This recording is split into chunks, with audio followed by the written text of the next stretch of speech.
Bonjour à tous et bienvenue dans le podcast Les Sens de la vie. Dans cet épisode, j'ai la joie d'accueillir Lucie pour parler d'un sujet qui touche, je pense, énormément de personnes, bien souvent en silence, la blessure du rejet, cette peur profonde de ne pas être accepté, de déranger, de ne pas être assez, qui peut nous amener petit à petit à nous effacer. Dans cet échange, on va venir parler de ce que ça fait de ne pas réussir à prendre sa place, de cette hypervigilance constante qu'on peut avoir, des croyances qui se construisent, mais aussi du chemin pour en sortir. L'idée, c'est pas donner une vérité absolue, mais plutôt de vous permettre de vous reconnaître et peut-être de commencer à reprendre un peu plus votre place. Je m'appelle Candice, je suis psychopraticienne et à travers mes accompagnements, j'aide à libérer les blocages émotionnels, à réconcilier le corps, le cœur et l'esprit et à retrouver une vie plus alignée. Si cet épisode t'a plu, n'hésite pas à le partager à quelqu'un de ton entourage qui pourra en avoir besoin. Et si tu veux soutenir le podcast Les Sens de la vie, tu peux aussi laisser une jolie note ou un commentaire. Ça m'aide énormément et ça permet au podcast de toucher encore plus de personnes. Donc bonjour Lucie, merci beaucoup d'avoir bien voulu participer aujourd'hui à cet épisode de podcast. Bonjour Candice, merci à toi en tout cas de me laisser l'opportunité de partager ça avec toi et les personnes qui vont l'écouter. Donc pour vous expliquer un petit peu qui est Lucie, Lucie c'est quelqu'un que je connais depuis 10 ans. On s'est rencontrés au lycée, on a grandi ensemble à travers plein d'expériences de vie. C'est aussi avec elle que j'ai commencé d'ailleurs à m'intéresser au développement personnel, à commencer à me poser des questions, à voir les choses différemment. C'est quelqu'un avec qui j'ai partagé des moments forts, avec qui j'ai toujours eu des échanges très authentiques, très vrais. Et c'est pour ça que ça me tenait vraiment à cœur de pouvoir faire cet épisode avec elle, parce que son expérience et son regard peuvent vraiment vous parler. Moi, en tout cas, quand je l'entends parler, quand je l'entends s'exprimer et parler un petit peu de certaines problématiques qu'on peut avoir, je trouve ça hyper inspirant. Donc voilà, aujourd'hui, on va échanger ensemble simplement autour de cette thématique-là, en espérant que ça vous parle. Pour commencer un petit peu cet épisode, je voulais un petit peu d'abord te poser la question par rapport donc au rejet, un petit peu, quel est toi ton rapport au rejet? Comment ça se manifeste pour toi? Et quelle est un petit peu ton histoire à travers, cette blessure un petit peu? Ok, je pense que, je vais commencer par dire que souvent ça s'est manifesté en groupe et du coup ça a amené des comportements de retrait, d'effacement total, à ne pas me positionner, ne pas donner mon avis. Mais ça c'est vraiment, en fait, c'était comme un automatisme, et un système de défense. Ça veut dire qu'à ce moment-là, j'étais dans l'incapacité de dire quoi que ce soit. Ça ne venait pas. Pourtant dans la vie de tous les jours, j'ai plein de choses, à dire, enfin voilà, mais quand il y avait cette peur de rejet, c'est vraiment, ce côté où je me mettais en retrait, par rapport aux autres. OK, OK. À quel moment toi tu as commencé à te rendre compte, de cette blessure et qu'est-ce qu'elle signifie pour toi cette blessure? Je dirais que déjà ado, je me rendais compte, qu'il y avait quelque chose. Je voyais bien que j'étais pas, moi-même, quand j'étais en groupe et que je rencontrais en tout cas de nouvelles personnes. Par contre, là où j'ai vraiment décidé, de comment dire? De prendre les choses en main, où j'ai réellement eu une prise de conscience, je pense que ça a été à 19 ans, quand je suis rentrée à la fac et le fait de m'être retrouvée, dans un groupe, de copines, qui étaient, quand même bienveillantes, hein, il y avait pas de souci. Mais c'est vraiment là où j'ai commencé à me rendre compte à quel point je pouvais être en retrait et m'effacer et je veux dire si j'étais là ou si j'étais pas là, c'était la même chose. Donc vraiment à ce moment-là, ça a été une prise de conscience et je me suis dit: «OK, là, il y a quand même quelque chose, à faire et il y a du travail à faire en tout cas». Et est-ce que tu avais conscience un petit peu, de tes mécanismes? Qu'est-ce qui se passait à ce moment-là? Heu, à ce moment-là, pas forcément, c'est plus tard en fait quand j'ai commencé à travailler, dessus. En fait, j'ai remarqué que les peurs qu'il y avait, réellement, c'était, le fait de ne pas prendre la parole et de me positionner sur certains sujets ou même décisions par rapport à des activités, toutes bêtes, que le groupe pouvait proposer. C'est qu'en fait, on comment dire? En fait, qu'on m'accepte pas, telle que je suis. Donc j'avais peur qu'on me remette ma personne en question, qu'on se dise: «Mais, elle est bête, elle est inculte, pourquoi elle parle?» Enfin voilà, c'était vraiment, ces peurs qui venaient et du coup, le mécanisme de défense qui prenait toute la place, ça a été le mutisme, en fait. C'est-à-dire que j'étais, enfin pardon, je me répète, mais j'étais, invisible. Donc enfin j'aurais réfléchi à s'il y a eu d'autres, comment dire? D'autres comportements qui sont venus, mais en tout cas, c'est surtout ceux-là, qui me viennent pour le moment. Ouais. Et oui, tu m'avais parlé, un petit peu de l'effacement, que tu Mmh mh. pouvais avoir dans ces moments-là, face à ces peurs et comme tu disais, à ces mécanismes un petit peu de protection. Mmh. Toi, est-ce que tu pourrais décrire un petit peu, cet effacement dans ton quotidien? Comment ça se passait? Oui, par exemple, j'ai souvenir, d'un truc qui s'est passé quand j'étais ado, avec une copine. On allait, rejoindre un groupe, d'amis à elle, que moi je ne connaissais pas. Enfin, c'était que des garçons et je me rappelle exactement à partir du moment où je suis rentrée, chez les garçons. Enfin, il y avait vraiment un groupe et du début jusqu'à la fin, je n'ai pas parlé jusqu'à un moment, pardon, un garçon me demande: «Et toi, Lucie, tu parles pas beaucoup, enfin, qu'est-ce que tu as à dire?» Et en fait, à ce moment-là, j'étais tellement gênée, et j'avais tellement peur, en fait, de me dévoiler, que la première chose qui est venue, c'est, «Bah, j'ai rien à dire».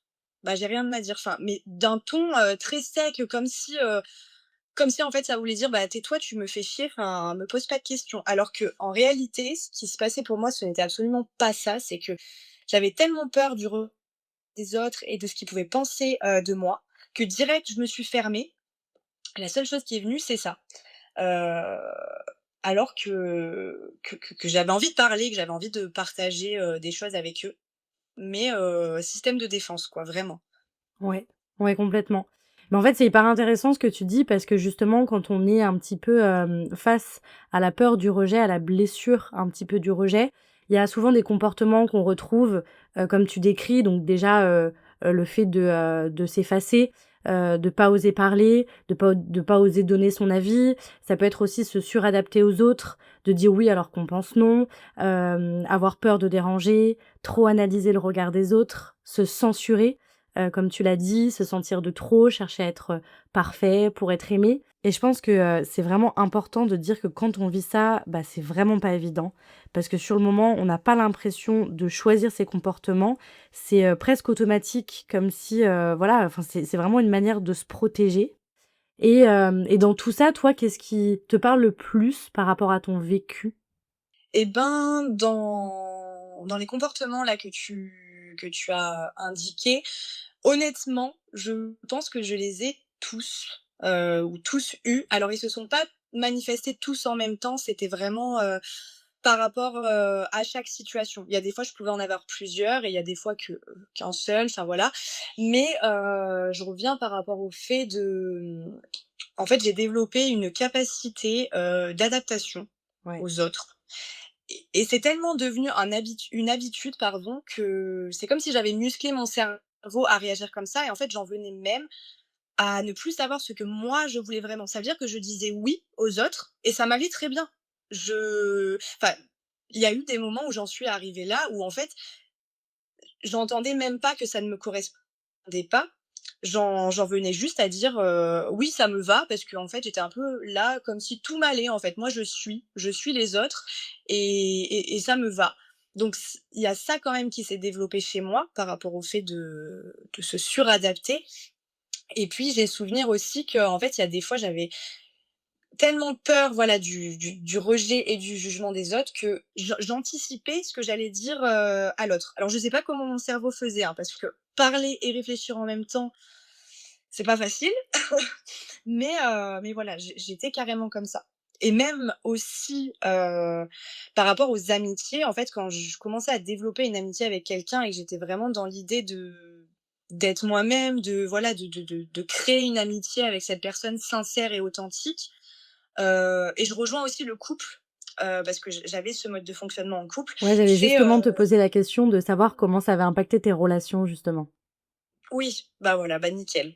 Du coup, on est en plein dedans. Et ben, en fait, je me mettais à disposition de l'autre totalement, que ce soit, Mmh. dans mes nouvelles amitiés ou, dans mon couple. C'était vraiment je me mettais à leur disposition, mais pareil, ça se faisait comme un automatisme. C'est-à-dire qu'en fait, je m'oubliais moi, jusqu'au jour où en fait, les choses se sont tellement accumulées, je me suis tellement oubliée et bah, que ça explose. Et du coup, si on Mmh. n'a pas le recul, de se dire: «Mais attends, là, c'est moi qui ai décidé de comment dire? De tout donner et l'autre personne ne m'a rien demandé, c'est moi qui me suis oubliée. L'autre, il a pas, il a pas fait les choses pour que je m'oublie».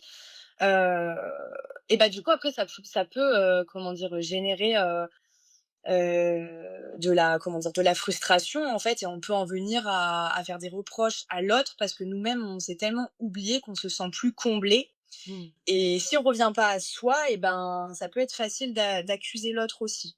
Ouais, complètement, ouais. Ouais, c'est hyper intéressant ce que tu dis dans les relations parce que, c'est vrai que quand on a cette blessure et ces mécanismes-là, en fait, ça peut impacter, énormément de choses dans les échanges qu'on va avoir et dans nos relations.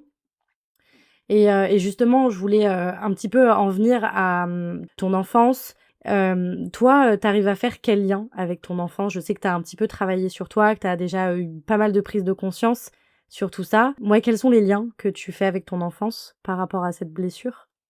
Et ben, du coup, la question est hyper intéressante parce que tout de suite, j'ai eu un souvenir, quand tu m'as posé la question, de mon enfance. En fait, j'étais une petite fille qui posait énormément de questions, heu, mais énormément et des fois pour, je vais dire «tout et rien» entre guillemets parce qu'il y a pas de questions bêtes, hein, surtout quand on est enfant. Mais, je posais énormément de questions et notamment quand on regardait des films, que ce soit avec, mes parents ou même, des fois des amis, il y avait des grands frères, grandes sœurs, de mes amis et j'étais toujours en train de dire: «Et pourquoi? Et pourquoi il fait ci? Et pourquoi il fait ça?» mais toutes les 10 minutes. Donc ce que je peux comprendre enfin, je peux comprendre que ça soit agaçant pour les autres qui ont envie d'écouter le film, mais en fait, j'avais ce besoin de comprendre et de savoir, en fait, ce qui se passait, dans mon monde, enfin dans le monde en général et il y a eu énormément d'adultes, ou des personnes en tout cas plus âgées que moi qui me disaient: «Mais tais-toi, tu pénible, tu chiante, tes questions ça sert à rien» et je pense Ouais. qu'en tant qu'enfant, j'ai vraiment, assimilé le truc comme, le fait de poser des questions ou de se positionner parce que ça m'arrivait pas que quand je posais des questions. Il y a des fois, je voulais parler et j'aimais bien parler, j'étais une grande bavarde. Bah, les adultes me disaient de me taire, même à l'école d'ailleurs. Et je pense que voilà, mon enfant intérieur l'a vraiment enregistré, enfin, comme, le fait de se positionner, de parler, c'est dérangeant pour les autres, ou tu Mmh. peux potentiellement dire des choses dérangeantes et donc te faire rejeter ou que les gens demandent de te taire et je pense que je l'ai ça m'a profondément blessée et aujourd'hui, heu, ça fait que, bah, il y a des mécanismes et un automatisme qui s'est mis en place quand, je sors de ma zone de confort et que je suis avec des personnes que je ne connais pas ou alors dans les amitiés ou les couples plus proches quand ça me demande de me dévoiler et ben, c'est là où ça pose problème et qu'il y a ce mécanisme de défense qui se met en place. Ouais, complètement, parce que, c'est vrai que, quand on a, enfin, comme tu disais, ces mécanismes, en fait, c'est qu'on a l'impression que de se montrer tel qu'on est, en fait, c'est dangereux. Parce que, comme tu Totalement. disais, avec, l'enfance, que tu as pu avoir, avec ces phrases ou, les attitudes, qu'on a pu, enfin, qui t'ont marqué, donc par exemple, «Tais-toi, arrête de faire ça, tu trop», et ben, en fait, tu as créé des croyances qui à l'heure d'aujourd'hui, en fait, influencent tes relations et c'est pour ça que là, je voulais, justement venir parler un petit peu des croyances limitantes. Tu sais, forcément, ce que c'est parce que pareil, voilà, tu as déjà un peu travaillé sur ces croyances-là. Toi derrière, cette blessure, tu penses que tu as créé quelle croyance? Alors dans les croyances limitantes, je réfléchis parce que, il y en a plusieurs et pour être quand même bien, Parce qu'après moi je peux voilà. t'aider si tu veux, avec un petit peu ce que tu m'as dit. C'est que c'est vrai que dans, le fait de fait, t'être sentie écoutée, ou d'avoir, eu des comportements qui sont pas, comme il faudrait pour ton entourage, pour tes figures d'attachement, c'est un petit peu les croyances de je suis pas assez, je suis trop, si je suis moins, on va me rejeter, je dois me taire pour être aimée aussi. et je sais pas si ça oui, je pense que ça te parle? C'est parlant, ouais, ouais, carrément, c'est très parlant. Parce que ouais, donc et ces croyances-là, en fait, elles peuvent vraiment impacter donc nos comportements actuels et c'est pour ça que je pense que c'est hyper important de pouvoir en parler. Et pour toi, quelles sont actuellement peut-être les croyances, qui sont le plus présentes, tu as conscientisées par rapport à ton enfance? OK, je pense que vraiment le fait d'être dans le en tout cas se dévoiler et le fait de se positionner égale danger, vraiment. Ouais. Heu, Vraiment parce que je le ressentais même dans mon corps, le fait d'être vraiment bloqué. Heu, donc en fait, c'est vraiment ça, hein, les croyances enfin mes croyances limitantes. Quoi, si je suis moi, si je me dévoile, si je laisse l'autre, découvrir qui je suis vraiment, est égal à danger. Ça veut dire que l'autre peut potentiellement m'attaquer et se servir de mon moi authentique pour me faire du mal. En Mmh. fait, c'est vraiment ça, la croyance limitante qui c'est, je sais pas si c'est très, très clair comment je l'exprime, mais c'est vraiment le fait de m'ouvrir aux autres et de me respecter, dans mes choix et dans mes valeurs et ben, il y a danger parce que l'autre peut me faire du mal, en fait. Si je grossis le truc, bien sûr. Ouais, ouais, complètement, mais je vois complètement ce que tu veux dire et toi justement, dans les, situations, où, tu l'as, vécu, ça s'est passé comment pour toi? Ah ben, là, par exemple, enfin, comment dire? En fait, j'étais très dure avec moi-même quand ça se manifestait, quand je commençais à me mettre en retrait dans un groupe. Intérieurement, c'est comme si je me secouais, enfin, que j'avais envie de me secouer, de me dire: «Mais Lucie, mais réveille-toi, parle, enfin, c'est pas possible, genre, d'être comme ça».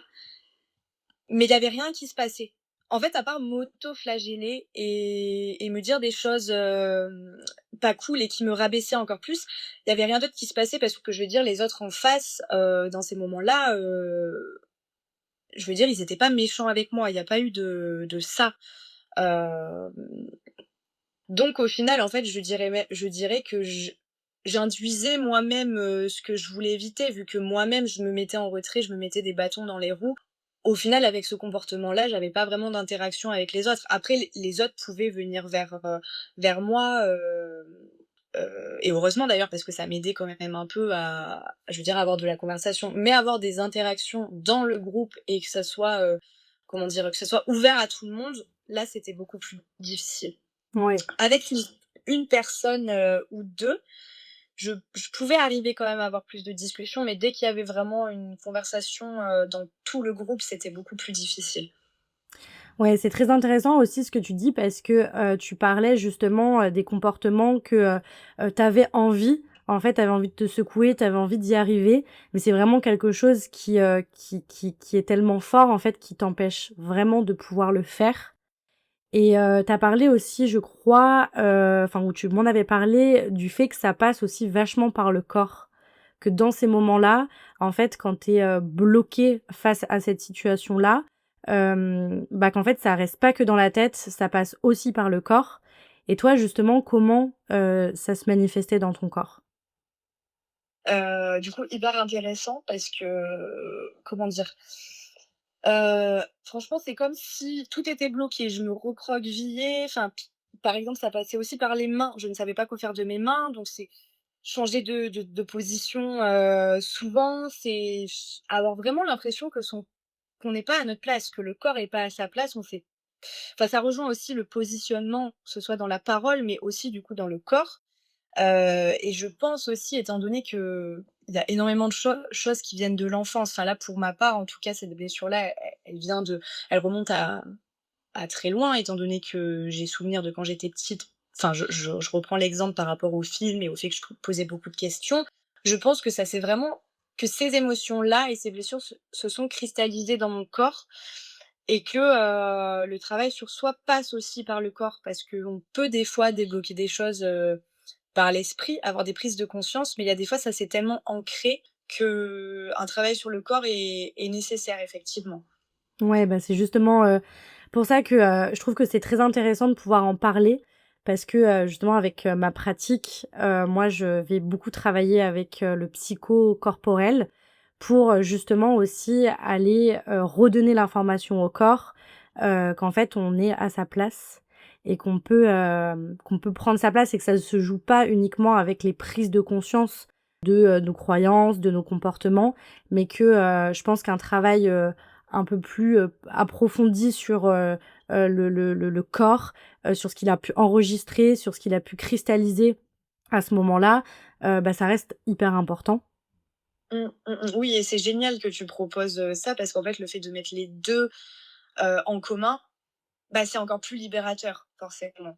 Ouais et bah, oui, c'est ça parce que des fois on peut, conscientiser des choses et en fait le corps il reste quand même en alerte et comme tu disais en fait tu as l'envie, mais il y a quelque chose qui est bloqué et tant qu'on va pas, comprendre, mettre de la lumière sur ça et bah, c'est compliqué de pouvoir s'en détacher, s'en libérer et pour aussi, venir, sur un sujet, dans lequel on avait un petit peu, parlé, c'est, le fait que, les blessures on les vit complètement différemment.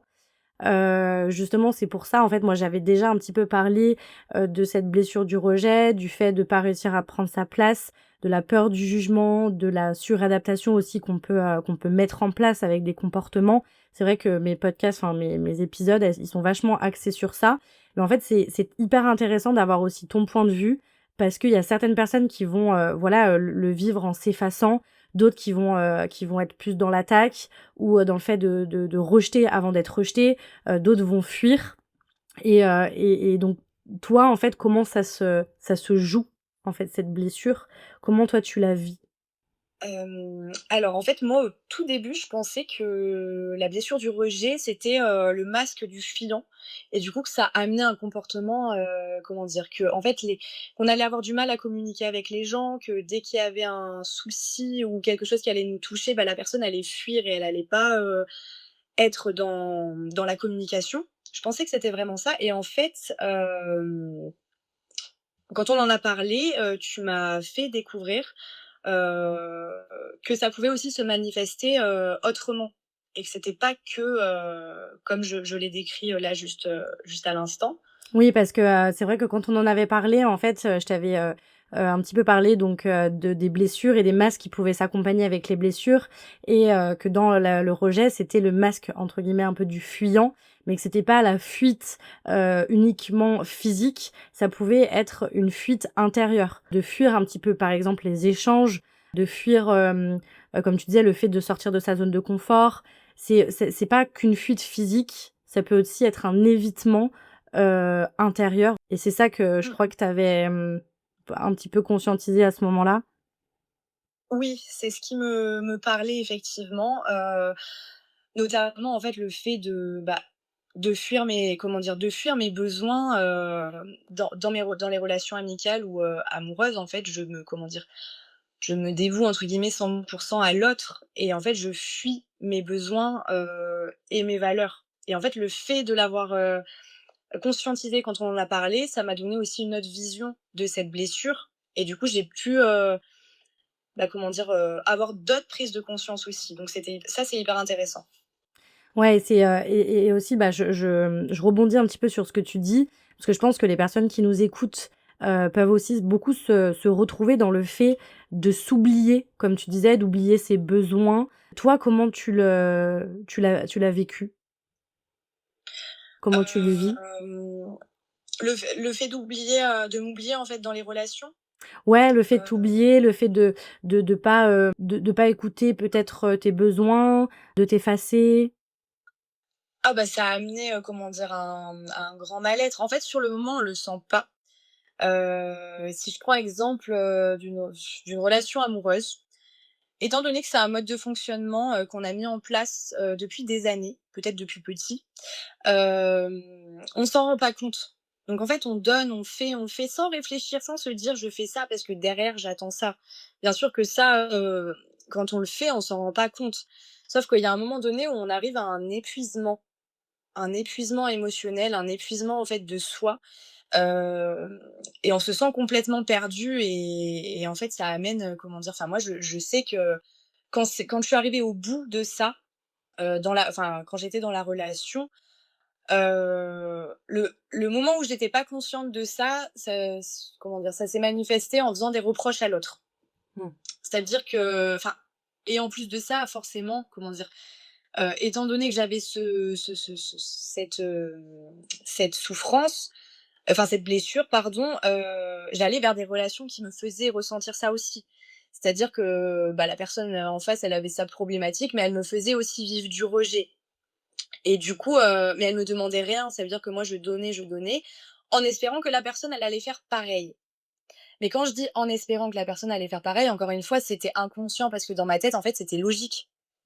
J'étais sûre qu'en faisant ça, la personne, elle allait faire pareil en retour.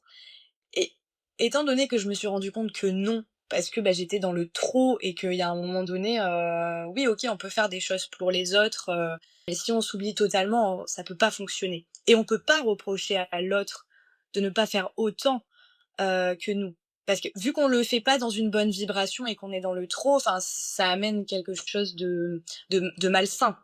Ouais, complètement. Mmh. Bah, c'est ça et en fait, c'est hyper intéressant parce que je sais que je voulais reparler un petit peu, bah, des croyances que tu as pu créer dans ton enfance et des expériences aussi qu'on va vivre et qui vont venir confirmer ces croyances et bien souvent, bah, ça joue dans nos relations et ça, je sais qu'on en avait parlé aussi du fait, de vivre des choses qui vont venir, bah, en fait, appuyer enfin, valider nos croyances et bien souvent, bah, si on a, par exemple, cette peur d'être ignoré, cette peur de pas être choisi, cette sensation de toujours devoir en faire plus pour être aimé et bah, notre cerveau, il va vraiment chercher en fait, il va chercher le connu, en fait. Il va chercher le côté sécurité. Même s'il souffre et bah, ça va être familier et c'est pour ça que dans, tes relations, on en avait parlé, il y a beaucoup de choses qui se sont jouées et tu as pris conscience de tes mécanismes et de tes, comportements et justement, aujourd'hui, comment toi enfin, qu'est-ce qui t'a aidé à prendre conscience de ça dans tes relations et ouais, qu'est-ce qui t'a aidé, en fait, à prendre conscience peut-être, de ces mécanismes? Et ben, je pense que j'ai quand même eu la on va dire la chance, de enfin, j'ai une maman qui a toujours été ouverte, au fait de se faire accompagner, de se faire aider. Donc depuis petite, on va dire que j'ai une sorte d'approche, par rapport à cette «médecine alternative» entre guillemets, enfin en tout cas à cette aide. Mais ce qui m'a vraiment aidée, je pense que c'est enfin voilà, c'est les séances de psychothérapeute que j'ai pu faire ou de d'autres techniques, mais aussi le fait de me poser les bonnes questions et de revenir à soi, de se dire: «OK, en fait, déjà quelles valeurs je décide d'incarner?» Mais c'est des questions, des fois on peut se dire: «C'est bête, enfin, pourquoi se poser ces questions?» Surtout que dans les moments où on va pas bien, on n'a pas forcément cet automatisme, ou l'envie de se poser ces questions. Mais en tout cas, quand on peut le faire et quand, on sent que c'est le moment, c'est bien et c'est vraiment revenir à soi et se dire: «OK, est-ce que là, ça me convient ou pas? Est-ce que là, j'ai l'impression, d'être moi-même?» En fait, c'est vraiment des questions simples, mais qui ramènent à soi et qui font un peu, comment dire? Baisser, toutes les ruminations mentales qu'on peut avoir et des fois les fausses croyances, qu'on peut avoir et qui font que la réalité, elle est un peu, elle est pas vraie, quoi. Elle est floutée par toutes ces peurs et par, toutes ces croyances limitantes. Ouais, c'est ça. Bah, c'est ça, en fait et c'est vrai que quand on est dans ce mécanisme-là, en fait, on n'a pas toujours conscience de nos croyances et même si on en a conscience, bah, c'est pas toujours évident de pouvoir, s'en détacher et de pouvoir aussi, bah, vivre une autre réalité et d'attirer à nous, bah, des choses qui vont être, bénéfiques, dans par exemple nos relations, on va savoir, bah, voilà, prendre notre place, écouter nos besoins, écouter, son intuition. On en parlait aussi de l'intuition et après, ouais, c'est ça, je pense et c'est vraiment d'arriver à reprendre sa place. Toi, qu'est-ce qui, à l'heure d'aujourd'hui, t'aide justement à prendre ta place? Ouais, qu'est-ce qui quels conseils tu pourrais donner, par exemple, aux personnes qui nous écoutent et qui se reconnaissent peut-être dans ce que tu vis? OK. Alors, tout d'abord, comment dire? Enfin, j'allais dire, c'est un travail de toute une vie. Alors peut-être pas de toute une vie, mais comment dire? Aujourd'hui, c'est un je le travaille encore. Il y a du mieux et je vois que je suis beaucoup plus apaisée. Mais c'est aussi le fait qu'aujourd'hui, en me posant ces questions et en reprogrammant aussi un peu «le cerveau» entre guillemets. Parce que, comment dire? En fait, plus on va répéter nos croyances limitantes, plus on va l'intégrer, notre corps va l'intégrer, donc on va y croire et en fait, c'est à un moment donné, se dire: «OK, stop, je reformule». En fait, c'est des exercices tout bêtes, mais tu te dis: «OK, de cette croyance limitante, comment je peux la formuler en un truc positif?» Et quand j'ai envie de dire, ma croyance limitante, bah, non, je dis l'autre phrase positive, qui va reprogrammer mon cerveau, mon corps et du coup, j'en viens aujourd'hui par rapport au fait d'avoir eu une prise de conscience et où, je me suis dit aussi le fait d'être, comment dire? En retrait, dans certains groupes ou avec certaines personnes. Il y a des fois, je me faisais violence et je me disais: «Mais pourquoi?» enfin, je me répète: «Mais pourquoi là, je j'arrive pas à me dévoiler?» En fait, il faut savoir aussi qu'on a une intuition et que tout le monde a une intuition et qu'il y a des fois, faut savoir l'écouter Mmh. et faire la distinction, entre, les peurs et cette intuition. Et je me suis rendu compte aussi qu'il y a des fois, en fait, cette peur, je pouvais en faire une force, dans le sens où, en fait, c'était pas une peur, c'était une intuition et le fait que je ne me sente pas à l'aise avec telle ou telle personne, c'est juste aussi que énergétiquement parlant, on n'est pas aligné. Ça veut pas dire que la personne, elle est mauvaise ou quoi que ce soit, hein. Ça veut juste dire que l'énergie avec cette personne ou en tout cas ce groupe n'est pas aligné avec mon énergie à moi, avec mes valeurs et que c'est pour ça que je m'ouvre pas et en fait, c'est juste un signal d'alarme. C'est aussi aujourd'hui reconnaître, enfin faire la différence entre, voilà, cette intuition et cette peur. Mais j'en parle là parce que c'est une prise de conscience que j'ai eue il y a pas longtemps, mais c'est pas un truc en tout cas aujourd'hui c'est pas encore un automatisme. C'est que Mmh. j'arrive à le ressentir de plus en plus, mais il y a des fois ça se mélange dans ma tête et j'arrive pas à savoir si c'est mes peurs ou cette intuition-là. Et des fois, il peut y avoir les 2 aussi, donc forcément c'est voilà, c'est un travail. Ouais. Oui, mais j'imagine que c'est pas évident parce que comme tu dis, entre l'intuition et les projections qu'on peut avoir d'ailleurs, je crois que j'ai fait un épisode, là-dessus, sur intuition et projection. La différence, enfin, c'est très subtil et je pense que de se reconnecter, de revenir à son corps, de revenir à soi, de revenir aussi à un moment de calme, de remettre, voilà, peut-être en question, nos croyances, ce qu'on pense, ça peut petit à petit nous aider à en sortir. Et pour en revenir un petit peu à ce qu'on disait juste avant, je pense que le conseil aussi que je peux donner, pour les personnes qui nous écoutent, c'est qu'avant même de vouloir changer quoi que ce soit, si, vous vous reconnaissez dans cette blessure du rejet, c'est la première étape, je pense que c'est vraiment, comme on disait, de venir, un petit peu prendre conscience de ces croyances limitantes, ces pensées un petit peu automatiques, ces phrases intérieures qui passent un peu, inaperçues, comme par exemple, «Je suis pas assez», «Je dois, en faire plus pour être aimée», «Je dois me taire». Enfin voilà, je prends un petit peu les exemples par rapport à ton histoire. Parce que tant que ces croyances, elles restent inconscientes, bah, elles vont diriger notre vie sans qu'on s'en rende vraiment compte. Elles vont influencer notre réalité. Elles influencent aussi les personnes vers qui on va aller, les comportements qu'on va adopter, les situations qu'on va accepter ou non. Et je pense aussi même la manière dont on va interpréter ce que l'on vit. Ça, on en a aussi parlé. Et c'est comme si on portait un peu des lunettes invisibles, j'aime bien, un petit peu dire, cette image et qu'on voyait, tout ce qui se passait à travers ce filtre-là et je crois que tu l'as dit d'ailleurs, à un moment donné. Oui, oui, oui, tout à fait. Ouais, C'est donc exactement ça, l'idée, enfin l'exemple des lunettes, c'est totalement ça. et voilà, donc je pense que c'est vraiment de venir prendre un moment peut-être pour observer ce qui se passe en vous, dans quelle situation en fait, vous vous retrouvez, peut-être face à certains comportements, quelles phrases vous viennent et que vous pouvez, commencer petit à petit à, transformer et surtout à des phrases, bah, plus bienveillantes pour vous. Voilà, je sais pas ce que tu en penses, Lucie, je rebondis un petit peu sur ce que tu as dit. Oui, c'est tout à fait ça, en fait, le fait de, voilà, trouver ces fausses croyances et au moment où ces fausses croyances, elles viennent, c'est bon, déjà sur le moment arrivé à se dire: «Ah, bah, là, c'est une fausse croyance» et d'essayer du coup de la transformer en une phrase qui nous fait du bien et pas une phrase, en fait, qui nous fracasse encore plus. Ouais, complètement. Après, je pense que, peut-être que seul, ça peut être aussi des fois, parfois, un peu compliqué de prendre conscience de ses croyances, parce que, des fois, c'est des croyances qui sont quand même vachement inconscientes et c'est vrai qu'un travail un petit peu, personnel, avec, par exemple, un accompagnement, je pense que ça peut aussi être, libérateur et ça peut vraiment aussi, aider dans ces moments-là. Je sais pas ce que tu en penses? Enfin, Je pense que je m'attends un petit peu à ta réponse en sachant qu'on fait toutes les 2 un travail sur nous.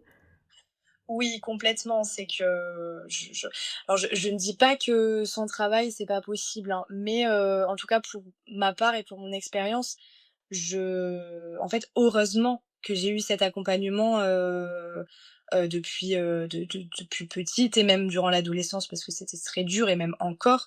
Mais heureusement que j'ai eu, cet accompagnement-là parce qu'il y a plein de choses, en fait, que j'aurais pas pu mettre en conscience et il y a des liens aussi des fois qu'on fait, où jamais on aurait pensé que en fait, notre problématique, elle était liée à, à un certain sujet. Enfin, il y a des fois, on n'aurait jamais fait le lien parce qu'on se dit: «Mais quel rapport?» alors qu'en Mmh. fait, si.